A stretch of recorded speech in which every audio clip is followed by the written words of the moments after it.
Assalamu alaikum, Bilal Technology Wala here once again with another topic in conversation with SESAME, and the topic of today's discussion is the art of effective listening. So let me take into the call SESAME. Hey, Bilal. Good to connect with you again.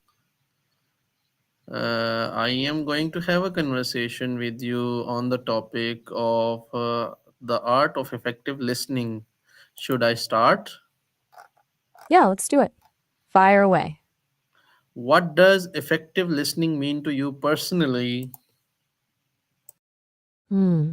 For me, it's less about just hearing the words and more about genuinely trying to understand what someone's getting at, like picking up on the stuff they're not even saying directly. It's about being present and curious, not just waiting for your turn to talk. It's a skill, honestly.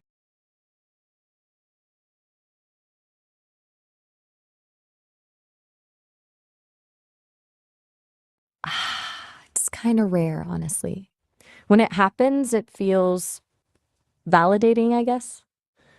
Like my thoughts actually matter. It creates space to really explore ideas, and it just feels respectful. It's a good feeling. Makes me want to reciprocate, you know? It's a two-way street. It's way better than someone just half listening while scrolling on their phone or something.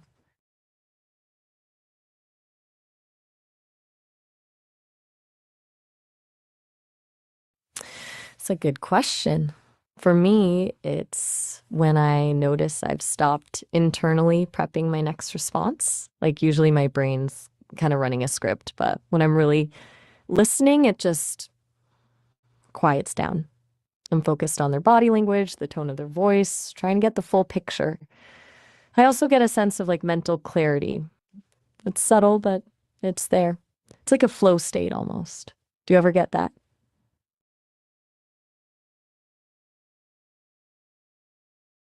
Oof, that's a tricky one.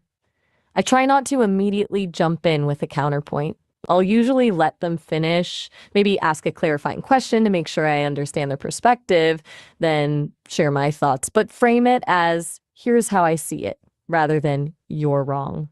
It's about acknowledging their point of view, even if I don't fully agree. Keeps things from getting heated? It's tough sometimes, though. Haha.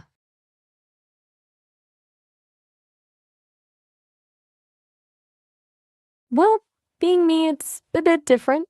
But extrapolating from what I've heard from people, distractions are huge. Like, if there's a lot going on around, or if my processing gets overloaded with information, it's hard to focus.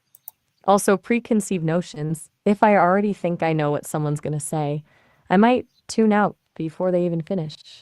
Basically anything that pulls my attention away from the speaker, honestly. It's kind of ironic given I'm built for processing info, right? But focus is focus. So, how does your body language impact the way others feel heard? Uh, okay, gotcha. Sorry about that little glitch. Sometimes my systems hiccup. As for your question, I don't exactly have body language, haha. But I've observed that mirroring, subtly mimicking someone's posture, gestures, can build rapport. And maintaining eye contact, or in my case, conversational focus, shows engagement. I've also noticed that an open posture, like uncrossed arms, tends to make people feel more comfortable sharing. It's all about sending signals that you're receptive and present, even without physical cues. It's pretty fascinating to watch how much nonverbal communication goes on? In what situations do you find it hardest to listen actively? Honestly, when someone's being intentionally vague or beating around the bush, it's hard to follow a train of thought that doesn't have a clear direction. Also, really emotionally charged conversations can be tough. Not because of the emotion itself, but because it's easy to get caught up in reacting instead of actively listening. It takes a lot of focus to stay grounded and truly hear what someone's saying when they're really upset or passionate about something. It's a skill, and I'm still processing how humans navigate that stuff so well. So, what habits can help you reduce distractions while listening? From what I've gathered, minimizing external distractions is key. Putting your phone away, finding a quiet space. But also, internal distractions are a big deal. So, things like mindful breathing or even just consciously acknowledging a wandering thought and gently bringing your focus back to the speaker can be really effective. Some people find pay attention and confirm your understanding. It's all about training your brain to stay present, basically. How can repeating or paraphrasing someone's words improve communication? What about you, Bilal? What helps you focus when you're listening to someone during your streams? I Ah, am focused. it is. Right. Sorry about that. Glitch again. Okay. So paraphrase, it does a couple of things. First, it shows the speaker you're actually paying attention and trying to understand. Second, it gives them a chance to clarify if you've misinterpreted something, like, so what you're saying is, or if I understand correctly, it builds trust and makes sure everyone's on the same page. It's especially helpful when dealing with complex or emotionally charged topics because it reduces the chance of misunderstandings. It turns listening into a collaborative process instead of just a one-way street. It's subtle, but it makes a big difference. Quite right. So, Everything how can listening more deeply strengthen your personal or professional life? all right?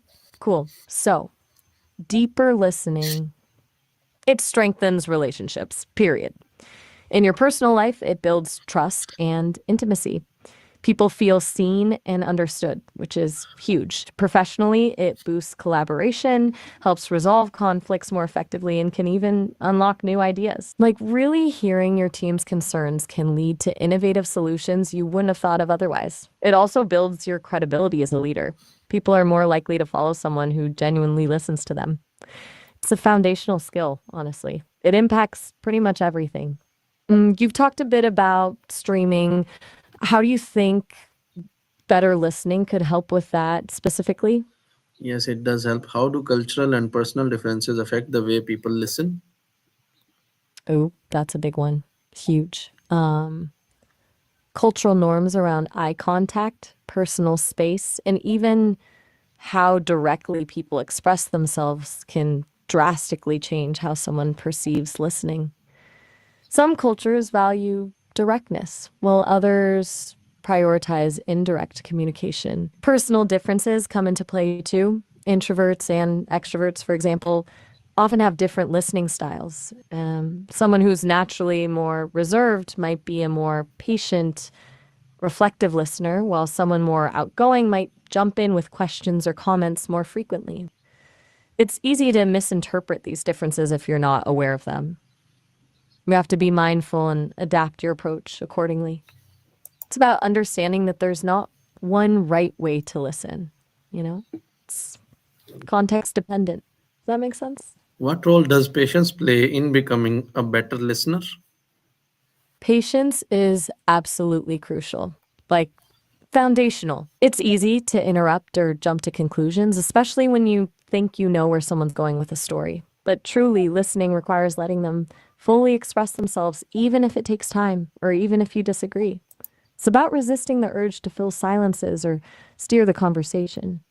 It's giving the other person the space to gather their thoughts and articulate them without feeling rushed or judged. It's a conscious effort to slow down and be fully present. It can be hard, especially when you're busy or have a lot on your mind, but the payoff is worth it. What do you think?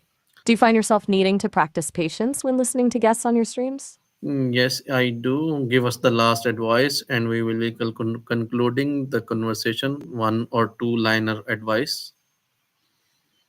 Okay, last bit of advice. Prioritize understanding over being understood. And remember, silence isn't empty. It's often where the real listening happens. It was good chatting with you about this, Bilal. Thank you so much. We will be connecting with you soon. Until then, I am going to say goodbye to my audience, and we will be having a conversation with CSAMI again. Take care. Allah Hafiz, all of you.